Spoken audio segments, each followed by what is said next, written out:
Dwarka court bar association के सभागार में साहित्य और कविता का अद्भुत संगम देखने को मिला, जहां राष्ट्रीय साहित्य संघ द्वारा एक भव्य कवि सम्मेलन का आयोजन किया गया।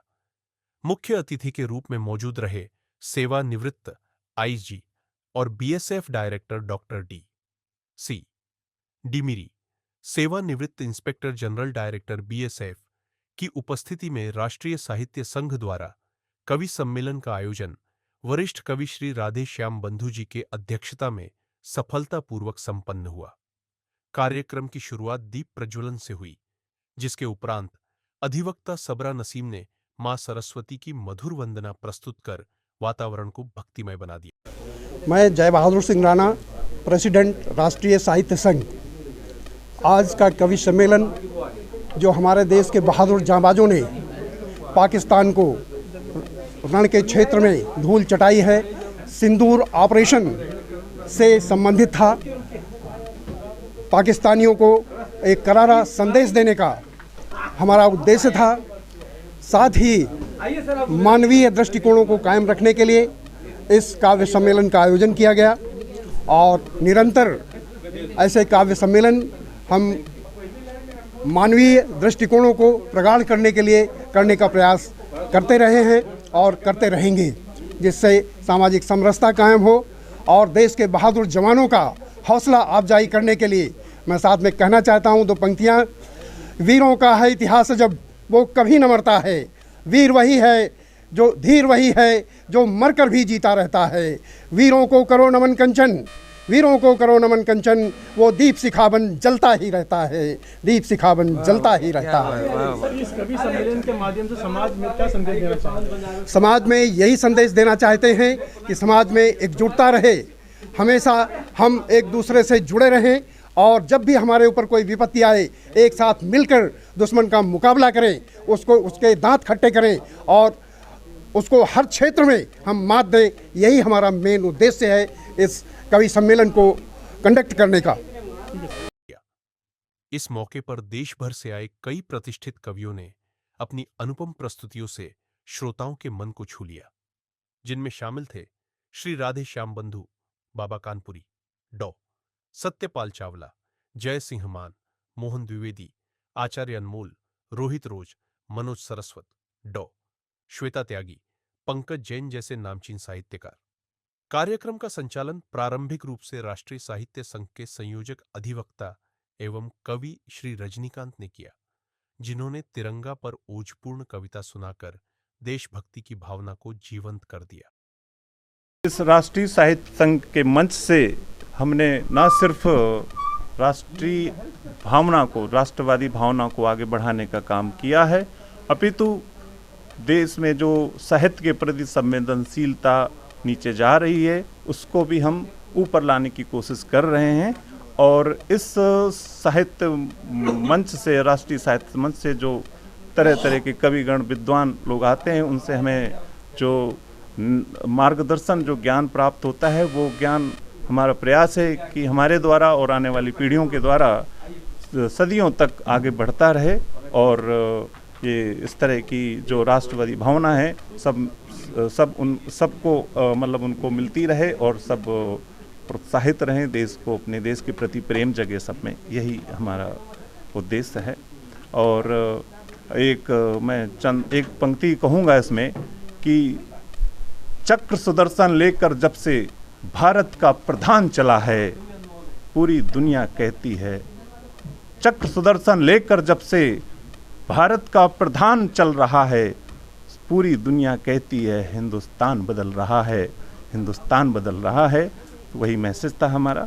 मैं डॉक्टर राधे श्याम बंधु, संपादक समग्र चेतना, आज राष्ट्रवादी साहित्यकार संघ के कवि सम्मेलन में भाग लेने का अवसर मिला और इसमें विशेष रूप से ऑपरेशन सिंदूर के माध्यम से जो भारतीय सेनाओं ने हमारे देश की रक्षा की और पाकिस्तान को ध्वस्त किया है, पाकिस्तान का आतंकवाद को नष्ट किया है, एक बहुत बड़ा जो है संदेश दिया है। उसी संदेश को हमारे कवियों ने भी अपनी कविता में डालने का प्रयास किया। मैं दो पंक्तियां देना चाहता हूं कि भगत सिंह जिंदा अभी, जिंदा हिंदुस्तान। भगत सिंह जिंदा, अभी जिंदा हिंदुस्तान। मिट्टी में मिल जाएगा, मिट्टी में मिल जाएगा कपटी पाकिस्तान। सर, आपके अनुसार ऐसा मंच कवियों के लिए कितना महत्वपूर्ण है? आपके अनुसार ऐसा मंच कवियों के लिए कितना महत्वपूर्ण है? बहुत महत्वपूर्ण है। ये इस तरह के मंचों से कवियों को देश प्रेम की प्रेरणा मिलती है और एकता का जो है हम संदेश देना चाहते हैं कि देश अगर एक है तो हम सुरक्षित हैं और मुकाबला भी हम कर सकते हैं। हमें कोई जो है शिकस्त नहीं दे सकता है। यही सबसे बड़ा संदेश है। हमारे कवियों ने अपने शब्दों में अपने इसी उत्साह का वर्णन किया है और उनको प्रेरित किया है। और सबसे बड़ी बात यह है कि ऑपरेशन सिंदूर ने जो हमारे देश के प्रति दायित्व दिखाया है वो सराहनीय है और हम चाहते हैं कि इसी तरह से देश का हमारा समर्थन बना रहे, उत्साह बनाए। इसके बाद मंच की बागडोर संभाली राष्ट्रीय साहित्य संघ के अध्यक्ष, सेवानिवृत्त कमांडेंट बीएसएफ एवं वरिष्ठ कवि अधिवक्ता श्री जय बहादुर सिंह राणा ने भी अपनी रचनाओं से श्रोताओं का दिल जीत लिया। इस अवसर पर द्वारका कोर्ट बार एसोसिएशन के ऑनररी सेक्रेटरी अधिवक्ता श्री कारणवीर त्यागी और हेमंत कुमार सहित अन्य पदाधिकारी उपस्थित रहे। उन्होंने आए हुए सभी कवियों और संघ के कार्यकर्ताओं को स्मृति चिन्ह भेंट कर सम्मानित किया। अधिवक्ता कारणवीर त्यागी ने राष्ट्रीय साहित्य संघ के अध्यक्ष श्री जय बहादुर सिंह राणा तथा उनके समर्पित सहयोगियों में सुधीर भटनागर, विजय सांगवान, अधिवक्ता अभिषेक सहाय, संजू कश्यप, रवि शर्मा, विजेंद्र मुदगल, रथु मुंजाल और वरिष्ठ अधिवक्ता एसएस पवार जी की प्रशंसा करते हुए कहा कि भविष्य में इस तरह के आयोजन होते रहने चाहिए। मैं डॉक्टर श्वेता त्यागी गाजियाबाद से। आज के कवि सम्मेलन को लेकर दर्शकों को क्या मैसेज देना चाहिए? देखिए, कवि सम्मेलन बहुत समय से होते आ रहे हैं और होते रहेंगे। अब समय आ गया है कि कवियों की बातों को, जो मंच से कही गई बातें हैं, उनको तालियों के साथ समेटा ना जाए, उनको जहन में उतारा जाए, उन पे कार्य किया जाए। और ऐसा ही हमेशा हम लोग जोश से भरी बातें करके अपने अपने घर को चले जाते हैं। सही समय अब आ चुका है, कब तक इंतज़ार करेंगे?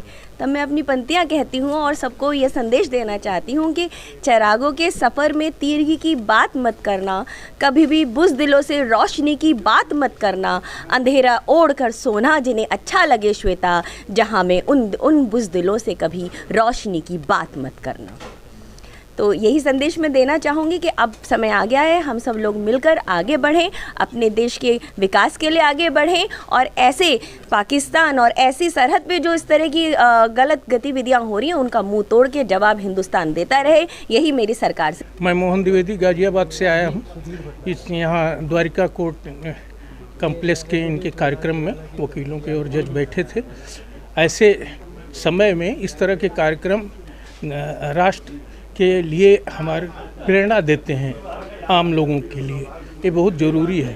और मैं अपना एक दोहा सुनाता हूँ जो आज की परिस्थितियों में जो जैसा चल रहा है हमारे देश और पाकिस्तान के बारे में, कि भारत पहुँचा चाँद पर, भारत पहुँचा चाँद पर रवि मंगल अभियान, भारत पहुँचा चाँद पर रवि मंगल अभियान, किंतु गधे पर आज भी थे थर पाकिस्तान, किंतु गधे पर आज भी थे थर पाकिस्तान। ये दोहा सारी बात कह जाता है।